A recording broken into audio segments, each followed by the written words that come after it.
નગરપાલિકાના કર્મચારી દ્વારા દિવ્યાંગ વ્યક્તિની કેબિનને વારંવાર હટાવી ધાક ધમકી કરતા રજૂઆત કરવામાં આવી હતી.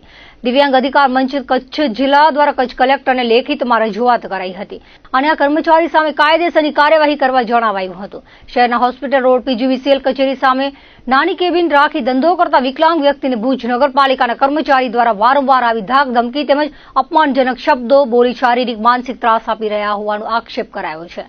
વારંવાર ધાક ધમકી આપી હેરાન પરેશાન કરતા હોવાનું જણાવ્યું હતું, જેથી દિવ્યાંગ અધિકાર મંચ જિલ્લાના પ્રમુખ માલસી માતંગે વહીવટી તંત્રને રજૂઆત કરીને યોગ્ય ન્યાય માટે માંગ કરી છે. નગરપાલિકા દ્વારા વારંવાર ધમકીઓ આપવામાં આવે છે. આ ભાઈને એક વિકલાંગ છે, એની ઘરવાળી પણ વિકલાંગ છે ને જીબીની સામે એમની કેબિન છે. તો એ ઘડી ઘડી એને ધમકીઓ આપે છે, ભાઈ તમારી કેબિન અમે ટેક્સરમાં રાખીને લઈ જશું. ભાઈ આખા ભુજમાં દબાણ છે, તો ઓને કેમ નથી હટાવતા? આ વિકલાંગની કેબિન તમને નડે છે?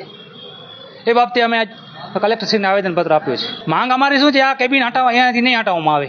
જો હટાવવામાં આવે તો બીજી જે આખા ગામ ભુજમાં જે દબાણ છે એ પહેલું હટાવવામાં આવે, પછી અમે લઈ લઈશું કેબિન અમે.